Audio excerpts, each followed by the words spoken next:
Hello to all of you, hope you are good and doing good with your subject also. So बेटा आज हमारी discussion रहेगी probability की, और उसमें से जो हमने टॉपिक आज डिस्कस करना है वो होगा Bayes theorem. Very important topic, इससे रिलेटेड क्वेश्चन बोर्ड में बहुत बार आ चुके हैं और फर्दर आपके कमिंग बोर्ड्स में भी आने के बहुत चांसेस हैं। पार्ट 5 आपको लिखा हुआ नजर आ रहा है, तो इट मीन्स इससे पहले हमने बहुत वीडियोज अपलोड कर दी हैं प्रोबेबिलिटी से रिलेटेड, डिफरेंट टॉपिक्स की है, तो प्लीज उसे गो थ्रू होना है, क्योंकि आप उन पार्ट्स को जानते होगे ना, तो फर्दर जो भी हमारे नेक्स्ट वीडियोज आती जाती हैं तो आप ज्यादा मिंगल फील करते हो पर्टिकुलर टॉपिक के साथ। यस, अब हम स्टार्ट करते हैं। सबसे पहले तो ये थ्योरम जिन्होंने बनाई थी, this theorem is developed by the famous mathematician John Bayes. इन्होंने बनाई थी बेस थ्योरम को, इनके नेम से ही इस थ्योरम को हमने रिलेट किया है। इन्होंने अपने नेम से इस थ्योरम को डिफाइन मतलब नेम दिया था, अपने ही नेम को यूज करके। ठीक है, अब जो मैं यहाँ पर रीड करूंगी ना, ये थ्योरी है आपके लिए, स्टेटमेंट है उस थ्योरम की जो ये बनाई थी इन्होंने। ये जो थ्योरम है उसकी स्टेटमेंट है, तो आपने बहुत ज्यादा इसको नहीं माइंड में रखना है, बस पर्टिकुलर टर्म्स को एक बार रिवाइव पढ़ लेना, आंखों के आगे से निकल जाती है ना चीज, तो आप कभी भी डिस्कशन हो तो आप बोल सकते हो उसको। यस, क्या है ये statement? If E1, E2, En are non empty events which constitute a partition of sample space S, that is E1, E2 and En are pairwise disjoint and the union of all of these events equals to the sample space. सो हमारे पास suppose N events है, ठीक है। Question में तो N events नहीं होंगे ना, question में अगर आपके पास हो सकते हैं 2, 3, 4 ऐसे हो सकते हैं, बस काउंटिंग में जितने भी इवेंट्स होते हैं वो हमेशा पेयर वाइज डिसजॉइंट होते हैं, मीन्स उनमें कुछ भी कॉमन नहीं होता, और उन सब की यूनियन हमेशा सैंपल स्पेस होती है। जो ये पार्ट है ना पेयर वाइज डिसजॉइंट और ये यूनियन है, ये आपको ना चेक नहीं करनी क्वेश्चन में भी, क्या ये है या इनकी यूनियन, क्या ये पेयर वाइज डिसजॉइंट है और इनकी यूनियन ऐसा है कि नहीं। नो, ये आपको कुछ नहीं चेक करना, ये सिर्फ यहाँ पर स्टेटमेंट है इस थ्योरम की, तो मैंने आपको उस वे में समझा रही मैं। And A is any event of the non zero probability. जो ए इन्होंने बोला ना एनी इवेंट, ये हमारे लिए क्वेश्चन में क्या रोल प्ले करेगा? ए हम वो हमेशा उस इवेंट को लेंगे जो गिवन होगा, जो हमारे लिए गिवन इवेंट का काम करेगा, हम एक उसको लेंगे। Then probability of E1 restricted to A, इनमें से किसी की अगर किसी की भी प्रोबेबिलिटी की हम डिस्कशन करते हैं, मैंने आपको कहा ना ए गिवन है तो गिवन पार्ट यहाँ पर होता है हमारे लिए, हमने कंडीशन में डिस्कस किया इसको। Probability of E1 restricted to A, it is equal to probability of E1 probability of A restricted to E1। जिसकी प्रोबेबिलिटी की बात करना न्यूमिनेटर में तो उसी से रिलेटेड डिस्कशन होती है, और डिनोमिनेटर में हम सबका सम करते हैं, जितने भी इवेंट्स हैं उन सबको लेते हैं। जैसे सपोज हम E1 से स्टार्ट करते हैं, तो पहला क्या आएगा? Probability of E1 probability of A restricted to E1 plus summation की वजह से। नेक्स्ट क्या बनेगा? Probability of E2 probability of A restricted to E2 plus probability of E3 probability of A restricted to E3 and so on. Last क्या होगा? Probability of En A restricted probability of A restricted to En। ये बेटा n बोल रहे हैं ना, क्योंकि हम इन जनरल n इवेंट्स लेके चल रहे हैं, इसलिए वहां तक जाता है, बट क्वेश्चन में n इवेंट्स नहीं होंगे। क्वेश्चन में 1, 2, 3, 4 कितने भी इवेंट्स हो सकते हैं, मैक्सिमम 4 तक का ही क्वेश्चन आता है आपको, ठीक है। इसलिए मैंने इसको पर्टिकुलर वे में ऐसे भी लिखा है कि सपोज यही स्टेटमेंट है, बट अब अगर 3 इवेंट्स के साथ आता है और आपने ये लिखना है probability of E1 restricted to A, अगर हम करते हैं तो न्यूमिनेटर में तो EC से रिलेटेड आती है प्रोबेबिलिटी, वो लिखी हमने। डिनोमिनेटर में E1, E2, E3 तीनों लेने हैं अगर हम 3 इवेंट्स के साथ काम करें, ठीक है। सेम यही स्टेटमेंट अब मैंने 3 इवेंट्स में लिख दी है, क्योंकि हम जब यूज करेंगे तो n इवेंट्स तक नहीं होते, ठीक है। अब जल्दी से मूव करते क्वेश्चन स्टार्ट करते, क्योंकि क्वेश्चन करेंगे ना तो ये इतनी सारी थ्योरी है ना, वो बहुत ईजी लगेगी, ऐसे रीड करने में थोड़ा सा मुश्किल लगता है आपको। यस, हमारा ये फर्स्ट क्वेश्चन है और एक्सरसाइज का सेकंड क्वेश्चन है, क्योंकि एक्सरसाइज का जो फर्स्ट क्वेश्चन है वो रिलेटेड है टोटल ऑफ प्रोबेबिलिटी से, जो कि हम डिस्कस करेंगे बेस थ्योरम के बाद, ठीक है। उसके बाद हम स्टार्ट करते हैं उसको, नेक्स्ट पार्ट मीन्स आपको मिल जाएगा तब वो। अ bag contains 4 red and 4 black balls, another bag contains 2 red and 6 black ball. पहले तो ये लिख लेते हैं, क्योंकि शायद ये बाद में हमें काम आ जाएगा। तो हमारा सपोज फर्स्ट बैग है, जो फर्स्ट बैग में हमारे पास है यहाँ रेड और यहाँ ब्लैक लिख लेते हैं। रेड बॉल्स हैं 4, ब्लैक बॉल्स भी हैं 4, और सेकंड बैग में क्या है? 2 रेड बॉल्स हैं और 6 ब्लैक बॉल्स हैं, ठीक है। One of the 2 bags is selected at random and a ball is drawn from the bag. तो क्या करें? सबसे पहले हमने एक बैग सिलेक्ट किया है और फिर उसमें से एक बॉल सिलेक्ट किया है which is found to be red. जो बॉल हम सिलेक्ट करें ना वो रेड कलर की है, ये मिल रहा है।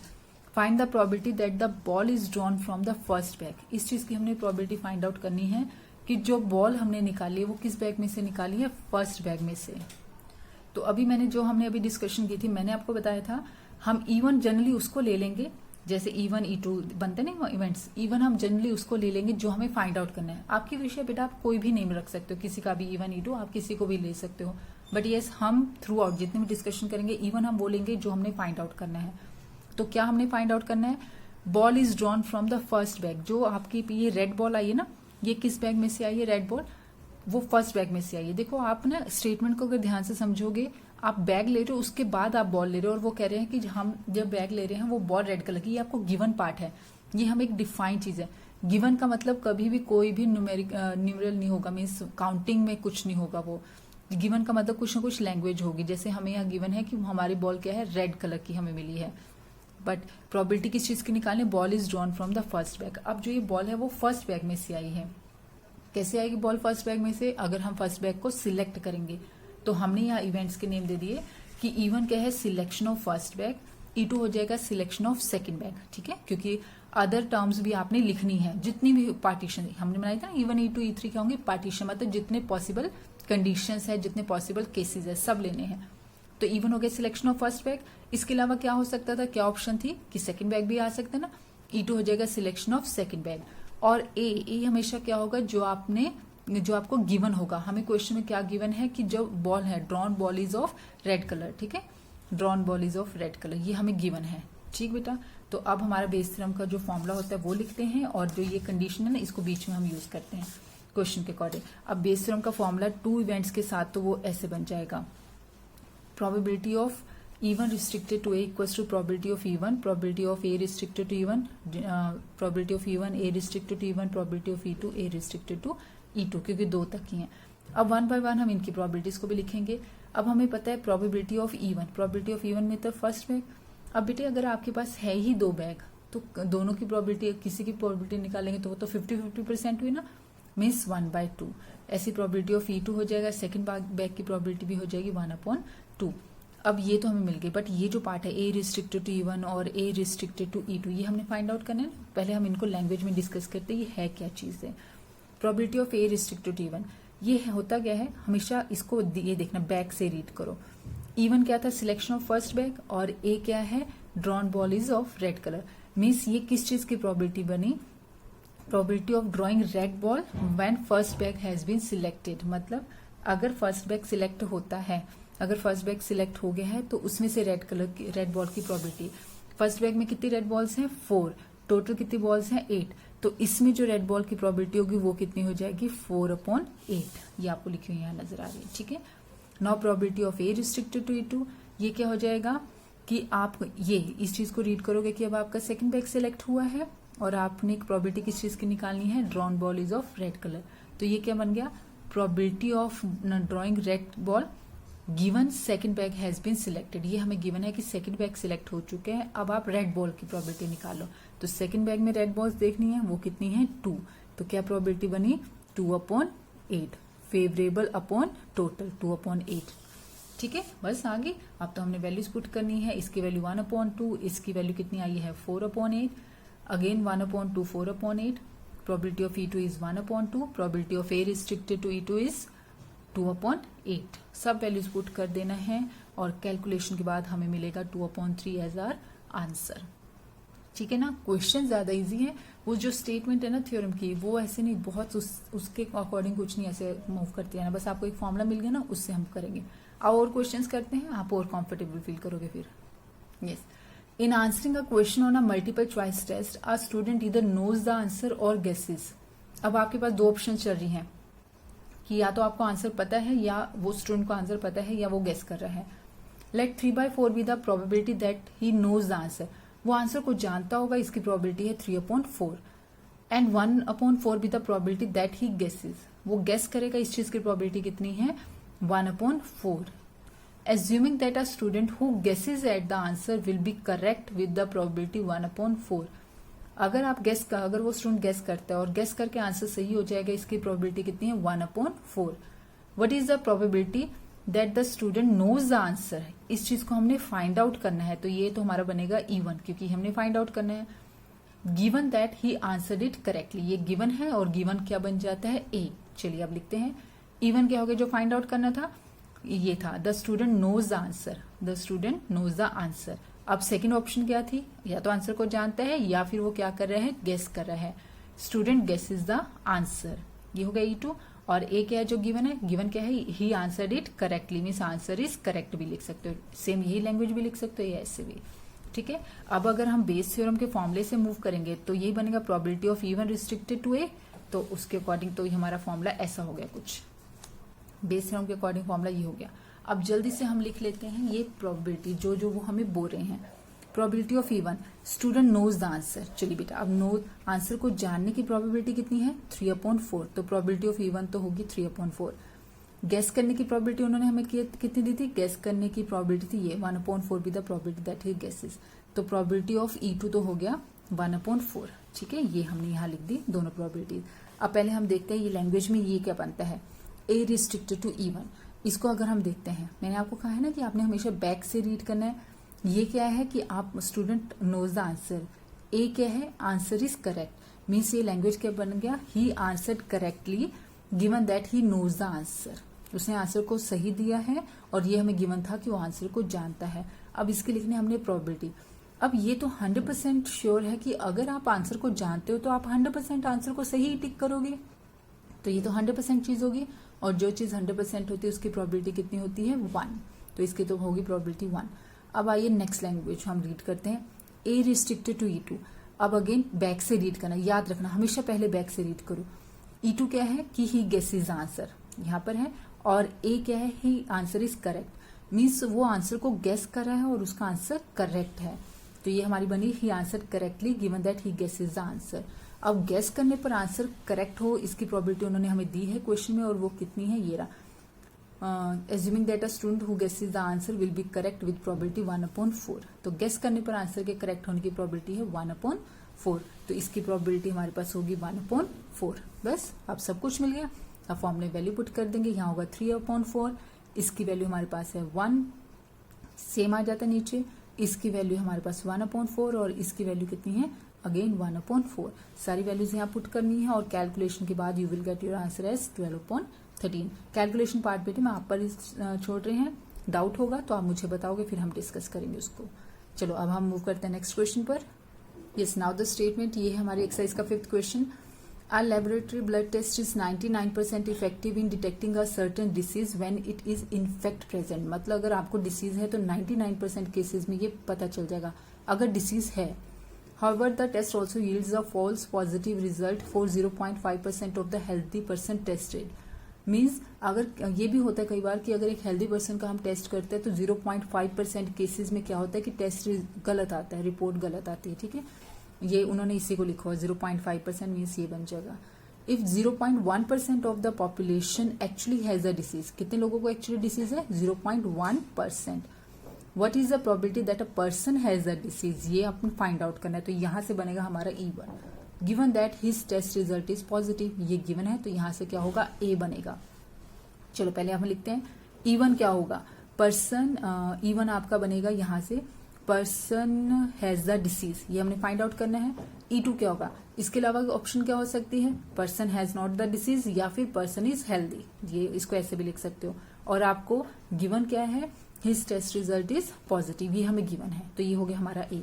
ठीक है बेटा, अब हम पहले तो प्रोबेबिलिटीज फाइंड आउट करते हैं। Probability of E1, person has the disease, कितने लोगों को डिसीज है, देखिए कहाँ दिया है, ये तो टेस्ट रिजल्ट की बात हो रही है, ये भी टेस्ट रिजल्ट की बात हो रही है, ये परसेंटेज है कि कितने लोगों को डिसीज है, 0.1% लोगों को डिसीज है, मीन्स 0.1/100, इतने लोगों को तो डिसीज है, ये हमने लिख दिया, तो ये बन गया 1/1000। अगर इतने लोगों को डिसीज है तो फिर कितने लोगों को डिसीज नहीं होगी, कितने लोगों को नहीं होगी, 1 - 1/1000। ये इसका वो हो गया ना, ये ई है तो वो नॉट जो E2 होगा वो 1 में से सब्ट्रैक्ट करके मिल जाएगा कि इतने लोग को डिसीज नहीं है, तो वो हो गया 999/10,000। ठीक है, 999/1000, 1 में से सब्ट्रैक्ट हो गया कि इतने लोगों को डिसीज है और फिर इतने लोगों को डिसीज नहीं है, ये प्रोबेबिलिटी होगी कि इतने लोगों को डिसीज नहीं है। नेक्स्ट, अब जब हम फॉर्मूले से मूव करते हैं, अब हमें पता है कि ए रिस्ट्रिक्टेड टू E1 होगा और ए रिस्ट्रिक्टेड टू E2 होगा। ए रिस्ट्रिक्टेड टू E1 की लैंग्वेज क्या होगी, test result A restricted to E1, यहां से रीड करो पहले। E1 क्या है कि पर्सन को डिसीज है और ए क्या है कि उसका टेस्ट रिजल्ट पॉजिटिव है, means test result is positive, और गिवन क्या है, given that person has a disease. अगर टेस्ट रिजल्ट पॉजिटिव होता है, अगर पर्सन को डिसीज है बैक से रीड करना ना हमें कि अगर पर्सन को डिसीज है तो उसके टेस्ट के पॉजिटिव आने के चांसेस क्या होते हैं। अगर पर्सन को डिसीज है तो उसके टेस्ट के पॉजिटिव आने के चांसेस मीन्स सही बताए हमें टेस्ट।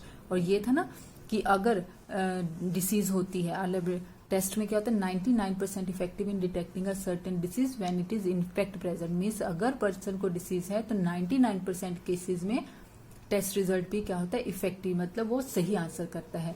तो ये हो गया हमारे पास 99/100। पर्सन को डिसीज है और रिजल्ट पॉजिटिव आएगा तो इसका मतलब वो सही बता रहे हैं, इफेक्टिव है वो टेस्ट रिजल्ट। और टेस्ट रिजल्ट इफेक्टिव कितने केसेस में था 99/100। अब नेक्स्ट क्या होता है ए रिस्ट्रिक्टेड टू E2। ये मैं अब इसलिए पहले लिख रही हूँ फॉर्मूले से पहले क्योंकि अब आपके माइंड में सेट है कि अब कौन कौन सी टर्म्स होती हैं। इसको बेटा बैक से रीड करो। E2 क्या था कि person has not the disease, मतलब पर्सन हेल्दी है और ए क्या है उसका टेस्ट रिजल्ट पॉजिटिव है।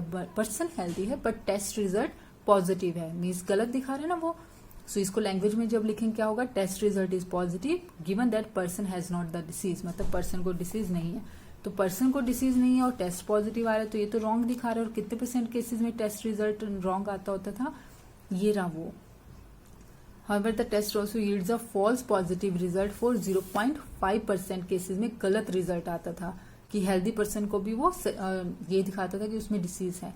तो ये हो गया 0.5% केसेस, तो 0.5/100 मीन्स 5/1000। अब मिल गई हमें E1 E2 A restricted to E1 A restricted to E2। अब हमारी बेस थ्योरम का ये फॉर्मूला और उस फॉर्मूले में सारी वैल्यूज पुट करते जाओ। E1 की value A restricted to E1 ये सेम आ जाता है, फिर E2 की value A restricted to E2, ये रहा A restricted to E2 A restricted to E1 और E1 और E2 की आपके पास वैल्यू है। और कैलकुलेशन के बाद आपको आंसर मिलेगा 198/1197। ठीक है, थोड़ा सा ड्राई सा है ये स्टेटमेंट, बट इससे रिलेटेड ही एक क्वेश्चन आपके एग्जाम्पल में भी है, वो भी बहुत ही इंपॉर्टेंट है। वो HIV टेस्ट से रिलेटेड है वो, तो वो भी बेटा अच्छे से गो थ्रू होना क्योंकि वो बोर्ड में बहुत बार आ चुका है। ये भी बहुत बार उसी से रिलेट करता है तो कई बार वो चेंज करके स्टेटमेंट इसको भी दे सकते हैं। नेक्स्ट पर मूव करते हैं अब हम। Yes, now the statement is, ये आपकी एक्सरसाइज का 10th क्वेश्चन है। CBSE में 2012 और 2018 में भी आ चुका है। Suppose a girl throws a die, if she gets a 5 और 6 she toss a coin 3 times। Die को फेंकना है, अगर 5 और 6 आ गया तो फिर आप वो गर्ल कॉइन को 3 times फेंक रही है। And notes the number of heads. If she gets 1, 2, 3 or 4, she tosses the coin once and notes whether a head or tail is obtained. अगर 1, 2, 3 और 4 आता है तो फिर वो कॉइन को सिर्फ एक ही बार फेंक रही है, ये डिफरेंस है। ठीक है, इन नंबर्स पर वो कॉइन 3 times ड्रॉ कर फेंक रही है और इन नंबर के टाइम पर वो कॉइन सिर्फ एक ही बार फेंक रही है और एवरी टाइम हेड और टेल को चेक किया जा रहा है। If she obtained exactly 1 head, if she obtained means ये काम हो चुका है। ठीक है ना, उसको एग्जैक्टली 1 head अगर मिलता है, what is the probability that she threw 1, 2, 3 और 4 विद द डाई। ये हमने फाइंड आउट करना है। ये फाइंड आउट करना है तो ये E1 बनेगा। तो E1 आपका क्या हो गया, शी थ्रू 1, 2, 3 और 4 विद द डाई। डाई के साथ ये फेंके हैं। इसके अलावा क्या ऑप्शन हो सकती है, इसके अलावा ऑप्शन हो सकती है कि वो डाई के साथ 5 और 6 को फेंके। ठीक है, यही बेसिक डिफरेंस है कंडीशनल में और इसमें। उसमें एक ही आपने फाइंड आउट करना होता है और एक आपको गिवन होता है। इसमें भी फाइंड आउट एक करना है, गिवन भी एक है, बट जो आपने फाइंड आउट करना है ना उसके अलावा और ऑप्शंस भी होंगे बहुत सारे, इसलिए इसमें पार्टीशन बन जाती है। यस बेटे, अब E1 E2 सिलेक्ट हो गए और ए क्या था जो गिवन है, क्या गिवन है, शी ऑब्टेन्ड एग्जैक्टली 1 head, उसको सिर्फ एक ही हेड मिलेगा। यहाँ पर आ गया ए हो गया हमारे पास। अब हम सारी टर्म्स पहले फाइंड आउट करते हैं, फिर हम अपने फॉर्मूले पर मूव करते हैं।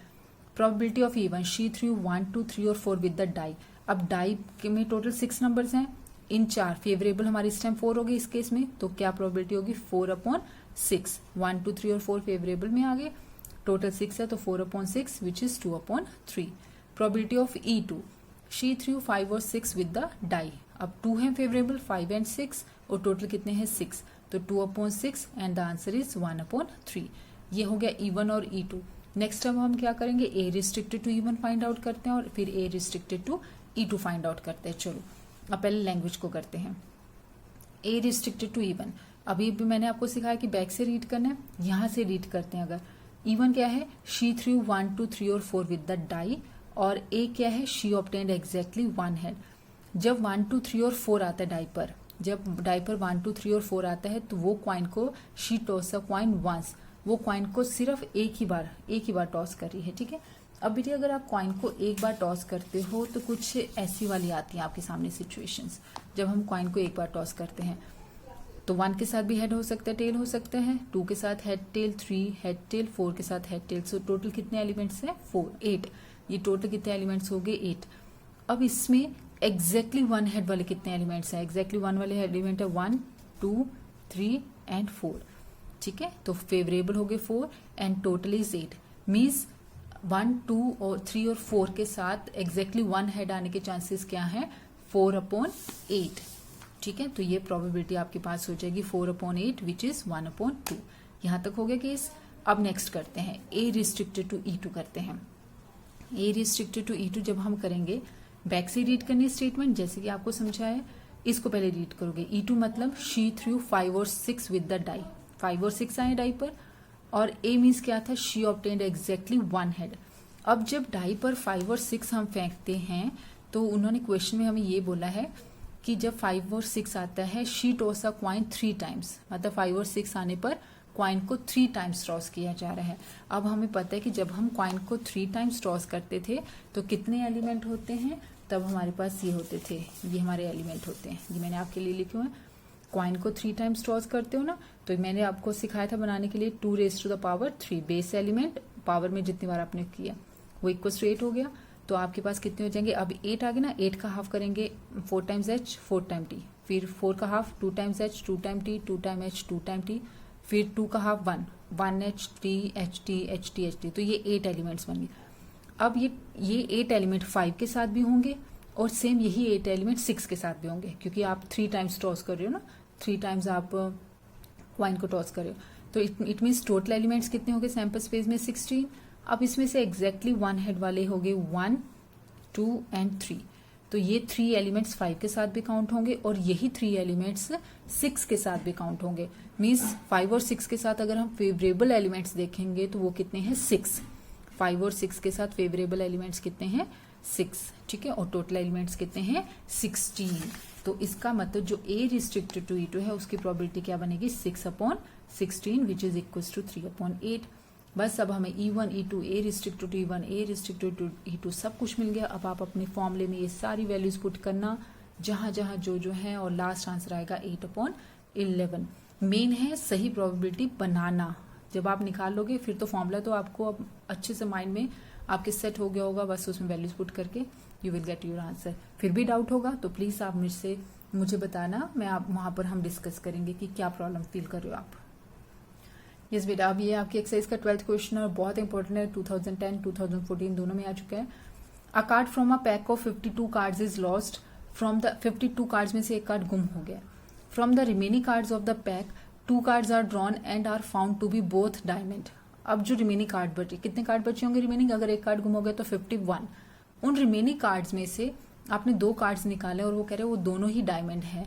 इट मीन्स ये क्या है? आपको गिवन है, ये उन्होंने दे दिया हमें। Find the probability of the lost card being a diamond. इस चीज की प्रोबेबिलिटी फाइंड आउट करोगे, जो कार्ड गुम हुआ है वो डायमंड का है, तो ये हमने फाइंड आउट करना है। तो ये हो गया हमारा E1, lost card being a diamond. E2 क्या हो जाएगा? Lost card is not of diamond, कि डायमंड का नहीं है। वैसे तो हार्ट, स्पेड, क्लब किसी का भी हो सकता है ना, हमारे पास डायमंड का नहीं, बस इतना। E1 E2 हो गए। और गिवन क्या है? जो कार्ड आपने निकाले हैं 2 drawn cards are of diamond, वो दोनों कार्ड डायमंड के ही। हमें पता है कि एक कार्ड गुम होने के बाद जो हमने 2 निकाले हैं वो दोनों डायमंड के हैं। चलिए अब प्रोबेबिलिटी ऑफ E1 लेंगे कि आपका डायमंड का कार्ड गुम होना चाहिए, तो डायमंड के कार्ड को सिलेक्ट करना है। डायमंड के कार्ड्स कितने होते हैं? 13। टोटल कार्ड्स कितने हैं? 52, क्योंकि अभी तो गुम नहीं हुआ ना, अभी तो टोटल 52 हैं। तो इसकी तो प्रोबेबिलिटी बन गई 13/52, ठीक है। प्रोबेबिलिटी ऑफ E2 मीन्स जो कार्ड गुम होगा वो डायमंड का नहीं है। डायमंड का नहीं है तो डायमंड के अलावा कितने कार्ड्स होते हैं? टोटल 39। उन 39 में से एक गुम होना चाहिए, तो फेवरेबल 39, टोटल 52। इसलिए अभी तक टोटल 52 चल रहा है, क्योंकि अभी हमारा कार्ड गुम होगा, इनमें से कोई ना कोई एक गुम होगा, चाहे वो डायमंड का है चाहे नॉन डायमंड का। जब वो गुम हो जाएगा, जब हमने ये 2 निकालने तब हमारी काउंटिंग कम हो जाएगी, ठीक है बेटा। अब आ जाओ ए रिस्ट्रिक्टेड टू E1 पर। क्या लैंग्वेज बनेगी अगर बैक से रीड करेंगे? E1 मीन्स जो कार्ड गुम हुआ है वो डायमंड का है, डायमंड का कार्ड गुम हो गया। ए मीन्स अब आप 2 कार्ड्स निकालो, वो दोनों डायमंड के होने चाहिए। तो 2 drawn cards are of diamond when the lost card is of diamond. एक कार्ड डायमंड का गुम हो गया, 2 कार्ड निकालो अब डायमंड के। अगर डायमंड का एक कार्ड गुम हो गया, डायमंड के होते 13, इट मीन्स अब डायमंड के कार्ड्स कितने रह जाएंगे 12, क्योंकि डायमंड का एक गुम हो गया ना। तो अब आपके पास डायमंड के कार्ड्स तो रह जाएंगे 12 और टोटल कार्ड्स कितने रह जाएंगे 51, क्योंकि एक कार्ड गुम हो गया। इसमें से अब हमने 2 कार्ड निकालने हैं, ठीक है, इसमें से अब हमने 2 कार्ड्स निकालने हैं डायमंड के। तो जब पहला कार्ड निकालेंगे उसकी प्रोबेबिलिटी कितनी होगी, जो हम फर्स्ट कार्ड निकालेंगे उसकी होगी प्रोबेबिलिटी 12/51 फर्स्ट कार्ड की, क्योंकि हमारे पास अब कितने कार्ड्स हैं 12, तो फर्स्ट कार्ड की हो जाएगी 12/51। नेक्स्ट कार्ड की क्या हो जाएगी, एक और कम हो गया तो अब 11/50। 2 कार्ड्स निकालने थे ना, 2 कार्ड्स निकाले। इसको आप ऐसे भी लिख सकते हो, तो अब 12 कार्ड हैं और टोटल थे 51, तो 12C2/51C2 आप ऐसे भी लिख सकते हो, आपकी विश है, कैसे मर्जी इसको लिखो, ठीक है। अब नेक्स्ट पर आ जाओ, A रिस्ट्रिक्टेड टू E2 पर। A रिस्ट्रिक्टेड टू E2 का मतलब क्या बना कि अब आपके पास बैक से जब आप रीड करोगे इसको, तो अब क्या है कि आपका जो कार्ड गुम हुआ है वो डायमंड का नहीं है, डायमंड का कार्ड गुम नहीं हुआ। इट मीन्स डायमंड के कार्ड तो कितने हैं अब आपके पास 13 ही हैं, क्योंकि डायमंड का कार्ड गुम नहीं हुआ, बट एक कार्ड तो गुम हुआ है ना, इसका मतलब टोटल कितने हैं 51। और ए मीन्स 2 कार्ड्स जो निकाले हमने वो दोनों डायमंड के होने चाहिए। तो 2 cards drawn are of diamond when the lost card is not of diamond, diamond का नहीं घुमा। अब यहाँ से 2 कार्ड निकालो, फर्स्ट निकालेंगे तो कितनी हो जाएगी 13/51, और फिर इससे आगे जाएंगे तो अब 12 कार्ड्स रह गए 12/50। ऐसे भी लिख सकते हो या फिर कॉम्बिनेशन में भी लिख सकते हो, वो आपकी विश है। तो आप 13/51 और 12/50 करो, या फिर इन 13 में से 2 सिलेक्ट करो, 13C2/51C2 आपकी विश है, आप कैसे भी कर लो इसको, ठीक बेटा। अब आपको सारी टर्म्स मिल गई, E1 E2 A restricted to E1 A restricted to E2। अभी हम इसको पुट कर देंगे फॉर्मूला में, मैंने कॉम्बिनेशन से नहीं किया है क्योंकि कॉम्बिनेशन के बाद भी इतना आएगा, तो जब हमने टर्म्स लिखे हैं वो डायरेक्टली लिख देते हैं। E1 की value A restricted to E1 की वैल्यू पुट कर दी हमने, ये डिनोमिनेटर में ये वाला पार्ट तो सेम। फिर E2 की वैल्यू 39/52 और A रिस्ट्रिक्टेड टू E2 की वैल्यू जो कि आपको यहाँ नजर आ रही है वो पुट कर दी, इसको सॉल्व किया और हमें मिलेगा आंसर 11/50। थोड़ा अच्छे से गो थ्रू ना, ध्यान से करना, एक बार रिवाइज करना अच्छे से। अब एक हम करते हैं मिसलेनियस का क्वेश्चन। यस बेटा, अब ये आपके पास 2012 और 15 में आ गया और बहुत इंपॉर्टेंट क्वेश्चन है, क्योंकि इसी की स्टेटमेंट को थोड़ा सा चेंज करके उन्होंने बोर्ड में भी दिया था 2016 में। चलो अब देखो स्टेटमेंट क्या है। Bag 1 contains 3 red and 4 black balls and bag 2 contains 4 red and 5 black balls. चलो अब पहले तो ये लिख लेते हैं कि बैग 1 में, यहाँ हम लिख लेते हैं बैग 1 में रेड एंड ब्लैक है ना। चलो बैग 1 में हमारे पास है 3 रेड एंड 4 ब्लैक बॉल्स, और सेकंड बैग में हमारे पास है 4 red and 5 black balls. 1 ball is transferred from bag 1 to bag 2। एक बॉल हमने यहाँ से बैग 1 में से एक बॉल यहाँ बैग 2 में ट्रांसफर की गई है। And then ball is drawn from bag 2, पहले आप ट्रांसफर किया है, उसके बाद आपने सेकंड बैग में से एक बॉल निकाली है। The ball so drawn is found to be red in colour.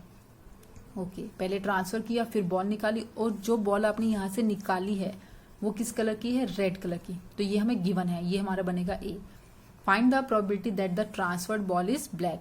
इस चीज की प्रोबेबिलिटी फाइंड आउट करो कि जो ट्रांसफर्ड बॉल है वो ब्लैक होनी चाहिए, मीन्स जो हम यहाँ से बॉल आ रही है, ठीक है।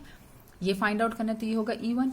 तो E1 तो आपके पास हो गया पहले कि ट्रांसफर्ड बॉल इज ब्लैक। इसके अलावा क्या ऑप्शन हो सकते हैं, ट्रांसफर्ड बॉल इज रेड, क्योंकि 2 कलर की बॉल्स हैं।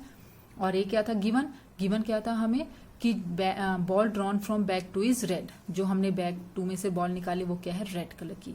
चलो अब हम आते हैं प्रोबेबिलिटीज पर, ठीक है। अब आ जाओ, पहले तो प्रोबेबिलिटी ऑफ E1। E1 क्या है, transferred ball is black. Black ball कब ट्रांसफर होगी, जब ब्लैक बॉल सिलेक्ट होगी और वो फर्स्ट बैग में से सिलेक्ट करनी है। कितनी बॉल्स हैं 4, और टोटल कितनी है 7। तो ब्लैक बॉल के ट्रांसफर होने की प्रोबेबिलिटी कितनी हो गई 4/7, ठीक है।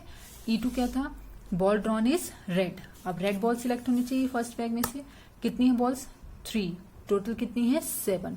तो रेड बॉल ट्रांसफर तब होगी जब रेड बॉल सिलेक्ट होगी ना, तो रेड बॉल के ट्रांसफर होने के चांसेस कितने हो गए 3/7। अब हमने बॉल कर दी है ट्रांसफर, चाहे वो रेड हुई होगी ब्लैक, वो देखते हैं। अब हम क्या फाइंड आउट करते हैं, ए रिस्ट्रिक्टेड टू E1 ना। आ जाइए, क्या लैंग्वेज बनेगी, बैक से रीड करना होता है ना। E1 मतलब बॉल जो ट्रांसफर हुई है वो ब्लैक कलर की है, ब्लैक कलर की बॉल हमने ट्रांसफर कर दी। चलो अभी तो ये केस है। अब देखो बेटा, अगर आप ब्लैक कलर की बॉल ट्रांसफर कर रहे हो, ये रेड ये ब्लैक। अब अगर ब्लैक बॉल ट्रांसफर कर दोगे तो यहाँ ब्लैक बॉल 3 है, रेड तो 3 ही रहेंगी। यहाँ ब्लैक बॉल कितनी होगी 6, क्योंकि एक ट्रांसफर कर देना हमने इसमें से तो यहाँ बढ़ गई, और रेड बॉल सेम वही 6 है। अब ये वाला केस ध्यान रखना, ठीक है। बॉल ड्रॉन फ्रॉम, देखो ब्लैक बॉल हमने ट्रांसफर करी है और उसके बाद बॉल निकाली कौन सी है, रेड कलर की, ठीक है। तो ball drawn from bag 2 is red when transfer ball is black colour, first bag में से। चलो अब ये केस हो गया, निकालनी हमने कौन सी है, रेड कलर की, तो रेड कलर की है 4 और टोटल कितनी होगी अब बॉल्स 10, तो ये कितनी बनी 4/10, ये काउंटिंग होगी हमारे पास विच इज 2/5। आपने ब्लैक बॉल यहाँ पर लाए हो, यहाँ से ट्रांसफर की है, ठीक है, ट्रांसफर करे हैं, तो इसका मतलब सेकंड बैग में आपकी बॉल्स की काउंटिंग बढ़ गई है। सेकंड बैग में जो ब्लैक बॉल पहले थी 5, अब कितनी होगी है 6, यहाँ से कम होगी और यहाँ पर एक बढ़ गई है, ठीक है। बट निकालनी रेड बॉल थी, तो रेड बॉल तो 4 है और टोटल कितनी होगी 10, ये होगी इसकी। नेक्स्ट आ जो ए रिस्ट्रिक्टेड टू E2। अब इसको भी बैक से रीड करो। E2 मतलब क्या है कि जो बॉल हमने ट्रांसफर की है वो रेड कलर की होनी चाहिए। रेड कलर की बॉल आपने ट्रांसफर कर दी है सेकंड बैग में, फर्स्ट से सेकंड बैग में, और ए उसके बाद जो आप सेकंड बैग में से बॉल निकाल रहे हो वो रेड कलर की ही निकालनी है। चलो अब हमने रेड बॉल ट्रांसफर करनी है ना, चलो अब केस बनाते हैं। 1 2 रेड ब्लैक, कितनी रेड बॉल्स हैं 3, ब्लैक बॉल्स कितनी थी 4, ये वाला केस तो खत्म हो गया ना, ये इवन वाला था। यहाँ पर है 4 और ये है 5। चलो अब रेड बॉल ट्रांसफर करोगे तो यहाँ पर रेड बॉल्स अब हो जाएंगी 2, चल इसकी तो कोई केस, यहाँ पर रेड बॉल्स कितनी हो जाएंगी 5, ब्लैक बॉल कितनी रहेंगी 5 ही रहेंगी, क्योंकि ब्लैक बॉल तो बड़ी नहीं। अब आप सेकंड बैग में ये बन गया टर्म, अब निकालनी, अब रेड बॉल ट्रांसफर कर दियो और रेड बॉल निकालो, तो अब रेड बॉल कितनी है 5 और टोटल कितनी है 10, तो अब कितनी प्रोबेबिलिटी बनेगी 5/10, क्योंकि ट्रांसफर करते ही ना काउंटिंग बढ़ गई, 3 थी तो ये 4 हो गई थी यहाँ पर, और जैसे हमने यहाँ पर ट्रांसफर किया था तो ये ब्लैक ट्रांसफर की थी तो पहले ब्लैक 5 थी, तो बाद में कितनी हो गई थी 6। बस बेटे अब आ गई E1 E2 A restricted to E1 A restricted to E2 Bayes theorem का फॉर्मूला अब आपको याद है, उसमें वैल्यूज पुट करनी है, सारी वैल्यूज यहाँ पुट करना, आंसर आएगा 16/31। कैलकुलेशन पार्ट आप तक रखा हुआ है टीचर ने, डाउट होगा तो प्लीज मुझे बताना है। अब जो हमने क्वेश्चन किया था अभी ट्रांसफर बॉल वाला, वैसे ही 2016 में आया था, इसमें अब 2 बॉल्स ट्रांसफर की गई हैं। Bag A contains 3 red and 5 black balls, while bag B contains 4 red and 4 black balls. 2 balls are transferred at random from bag A to bag B. यहाँ आप 2 balls ट्रांसफर की हैं, and then a ball is drawn from bag B at random. If the ball so drawn from the bag B is found to be red, अब फिर bag B में से हमने ball निकाली वो रेड कलर की है। Find the probability that the 2 red balls were transferred from bag A to bag B. Means अब इस चीज की प्रोबेबिलिटी फाइंड आउट करने की, जो हमने बैग ए से बैग बी में ट्रांसफर किए हैं वो दोनों रेड होनी चाहिए। तो अब 2 बॉल्स हैं ना बेटे, रेड और ब्लैक दोनों कलर्स हैं, तो E1 आपका क्या हो सकता है, both transfer balls are of red colour. E2 क्या हो सकता है, both transfer balls are of black colour. लेकिन इसमें E3 बनेगा, E3 इज ब्लैक, ठीक है। ये हो सकता है कि एक बॉल रेड है और एक बॉल ब्लैक कलर की है, तो आपके 3 केस हो सकते हैं इसमें, तो आप उन तीनों से बनाओगे और इसका आंसर 1 मिनट आपको देते हैं। यस बेटा, इसका आंसर होगा 18/133। तो प्लीज अब आपने ट्राई करने हैं, क्वेश्चन अच्छे से गो थ्रू होने हैं, आपने एक्सरसाइज के क्वेश्चन ट्राई करने हैं, बहुत इंपॉर्टेंट टॉपिक है, प्लीज ट्राई करो, डाउट्स होंगे तो बताने हैं। एक्सरसाइज ट्राई करनी 13.3 एक्सरसाइज बेस थ्योरम से रिलेटेड, और मिसलेनियस एक्सरसाइज में आपका होगा क्वेश्चन नंबर 12 एंड 13, ये दोनों अब रह गए, वो आप ट्राई करना। तो उसके बाद कहीं डाउट हो तो प्लीज मेरे से डिस्कस करना, आप मुझे बताइएगा। So till then take care, bye.